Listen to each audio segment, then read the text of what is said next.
अस्सलाम वालेकुम जी। वालेकुम सलाम। अच्छा सारे दसो भी मरियम नवाज जी हुकूमत है इनके बारे तुसी मुतमैन हो या की थोड़ा ख्याल है भी इनकी हुकूमत ठीक जा रही है या इस तुसी मुतमैन हो या नहीं इनके बारे थोड़ा की ख्याल है जनाब?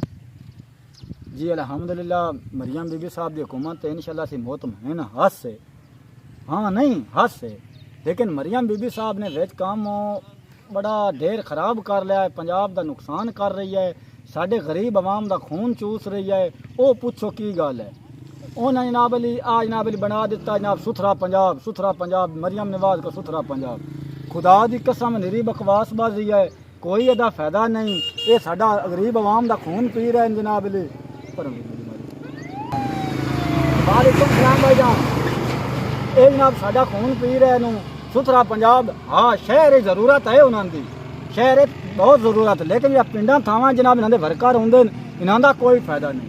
आते भी हैं तो फायदा भी कोई नहीं, एवं तनख्वाह नहीं चटियां जनाब अली, कोई हाल नहीं। साडा हालांकि ये नहीं भी मरियम साहब रिलीफ सन दे रही है, रिलीफ कोई नहीं।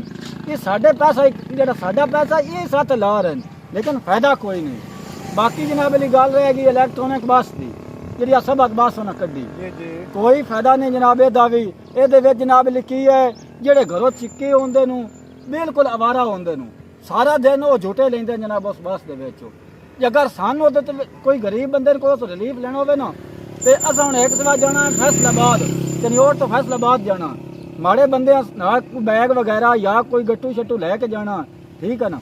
वो वास्ते जनाब उन्होंने जो कनैक्टर हैं वो आते नहीं नहीं नहीं बिल्कुल थोड़े को समान है सवारी अस नहीं चढ़ानी। कमाल रिलीफ है यार, की बकवासबाजी है ना।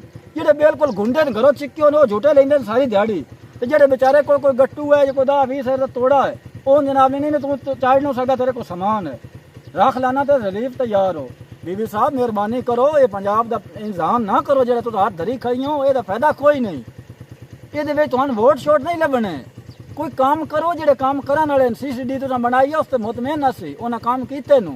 लेकिन मेहरबानी करो जो सुथरा पंजाब पिंडा की है गोबर होंदा है गंद वगैरह जनाब अली वो की आते थोड़े वर्कर आते गुलाबी तुरका कर दें जी जाता रहा तनख्वाह खड़ी की पैली नू कोई फायदा नहीं। बाकी इलैक्ट्रॉनिक बस जी जनाब तुम वेदे पो ये कोई फायदा नहीं, आवाम का कोई फायदा नहीं। तुम तो वेदे हो बड़िया सवारियां चढ़ी हुई मुल्क दुआ दे रहा, दुआ कोई नहीं दे रहा। जो बेचा लुच्चे लफंगे वो ही चढ़ते जो बंदा सही है जिस सफर तो जाना है हूँ चनियोट तो जिस जंग जाना वो कोई बैग वगैरह तो होना ना गट्टू शट्टू, लेकिन हम थोड़े कनैक्टर या थोड़े ड्राइवर चढ़ाते नहीं, थोड़े को वजन है वजन वाली सवारी चढ़ानी नहीं। अच जनाब स्टूडेंट चढ़ाने खाली जनाब जो हथ सखने हैं, कमाल है जनाब अली। मेहरबानी करो वो पैसे मोड़ जनाब अली किराया भर के दूसरी लोकल बसा जी जानिया मैं रक्शे पर उन्हें तो किराया भर के आवाम जाती गई है। ये नहीं मैं थोड़िया सब सारियाँ बसा तो चढ़ते पे कोई ना चढ़ाते ही नहीं, साढ़े नाल काम होया आप। मेहरबानी करो को खुदा का खौफ करो तो को आवाम का ध्यान करो, को तरतीब ना पैसा पंजाब का चलाओ, एवं ना गुदौड़ी जाओ। मेहरबानी हो समी।